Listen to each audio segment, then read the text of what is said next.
every TV, they need to do something different. But whatever they do, it needs to be a tease where people are saying, "Oh, okay, something's going to happen here." Hello again, everybody, and welcome to Sportskeeda's The Wrestling Time Machine. I'm your host, Mac Davis, along with WWE Hall of Famer, Mr. Holla Holla, Mr. Teddy Long. Hey, Teddy. Holla, Flair. And, of course, also with us, as he is every single week, he is pro wrestling journalist. Not just any ordinary pro wrestling journalist. He's a legendary pro wrestling journalist, Mr. Bill Apter. Hey, Bill. And my usual line is like Captain Lou Albano, I'm a legend in my own mind. Yeah, and I figured last week you went topless, so this week I threw a hat on. Actually, it's become one of my favorite hats. I had a friend who gave this to me, and this is just one cool freaking hat. So, all right, let's see, guys. We got a lot of news going on right now. SummerSlam happened months ago. Yeah, so? Well, people are going to watch this and think it's an old show. Well, Turn it around, Mac. Well, I could do that, but... Oh, that's cool. No, I'm going to do it back the other way. No, I like that. I like that other way.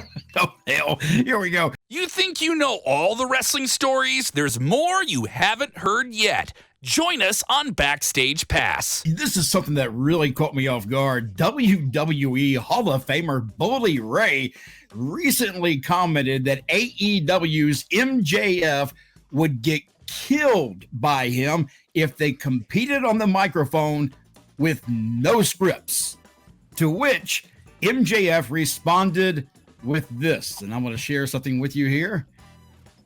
And it said, "Was so cool meeting up with my old pal Bully today at my autograph signing. He waited so patiently for his turn," end quote. MJF poking fun at Bully Ray with what looks like the Family Guy to me, to be honest. That's who it looks like. That is the Family Guy. Is that who it is? I thought so. Yes, that's who waited in line. So MJF coming back with a quick one right there. But that does bring me to a good question. If you saw these two guys, and we've both seen them cut promos, so it's not like we don't know, who do you think would be probably prevalent for the win between those two? Whoa. Who are you Bill? asking? Okay. Who are you asking to answer? I'm sorry. Well, wow.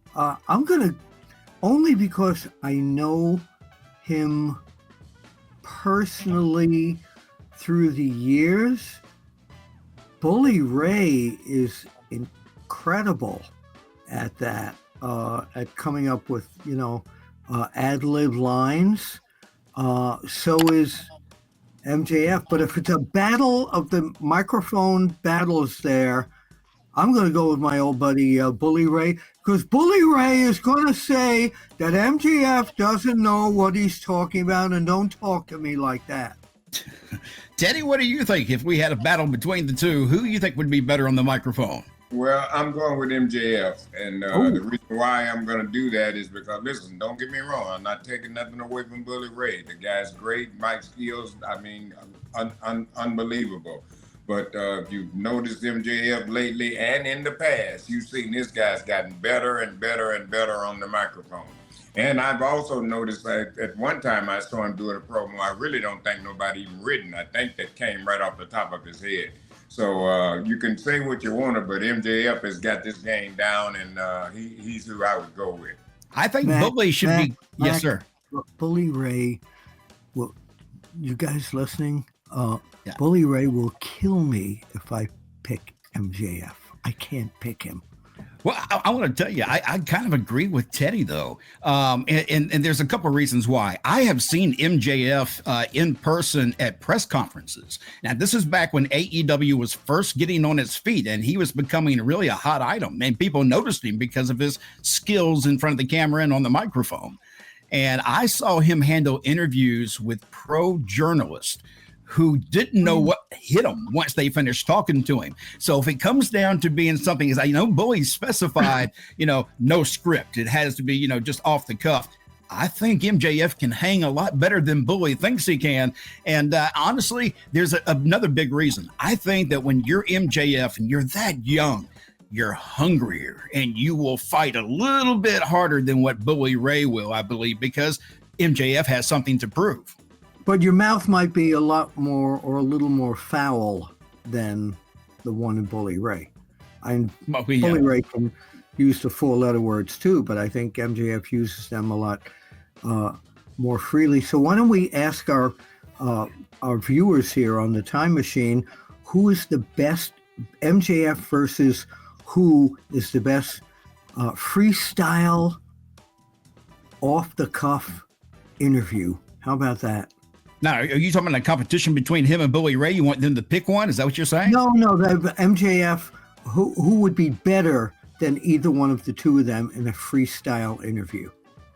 Yeah.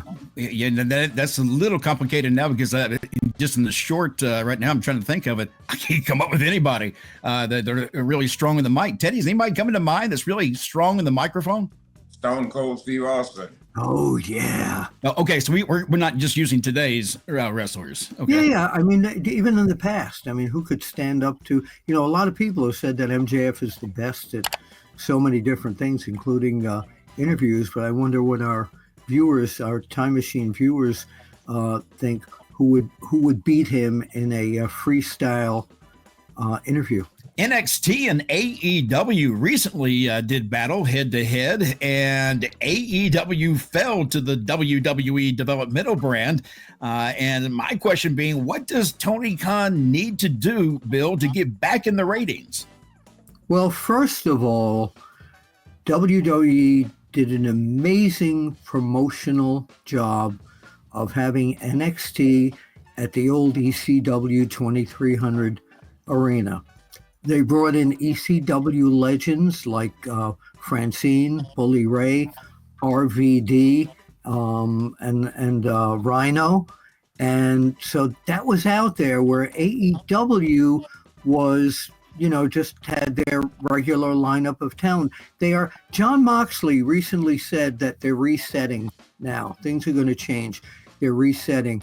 And we talked about this on a past episode, that if they don't make Bobby Lashley into a superhuman character that he is, and that the fans want to see, I don't know what they're going to do to increase their viewership, because right now it's a very, and another term I hate to use, but it's a very level off, kind of bland situation. Well, where they don't have that one star that they're pushing that's an amazing talent that you want to turn on Wednesdays and Saturdays and Fridays and watch.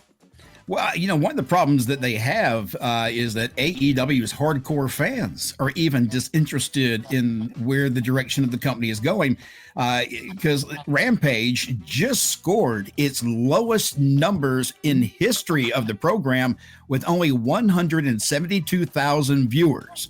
Yeah. Now, that's not good when it comes to the program and how many viewers they should be getting, especially when you see WWE, 1.5 million around those numbers or so. So that's the difference we're talking about. Well, they've got a PLE coming up where originally it was Moxley going to defend his world title against Orange Cassidy, and that was like, okay.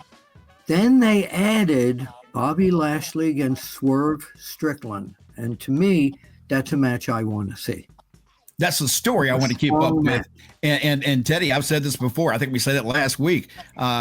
Without a story being properly advanced in AEW, Bobby Lashley, MVP, and Shelton Benjamin can go the way of everybody else who's come in from WWE and just kind of fade away over time. Well, we just have to see what happens, man. Like I said, just great to see those guys had the opportunity to get over there and get a job and then, get in positions that they're in. So the only thing, you have to worry about it if they use them right. If they don't do it right, then it's not going to come out right. So, well, the big question and the big angle here is Swerve going to join MVP, Shelton Benjamin, and Bobby Lashley and steal them away from Prince Nana? I think it's a very compelling storyline, but they have to stay on top of it on all their programs and play it the right way. They need every TV. They need to do something different. But whatever they do, it needs to be a tease where people are saying, "Oh, okay, something's going to happen here." But take their time and just tease it. And when it does come down, it blows everybody's mind. Yes. Yep.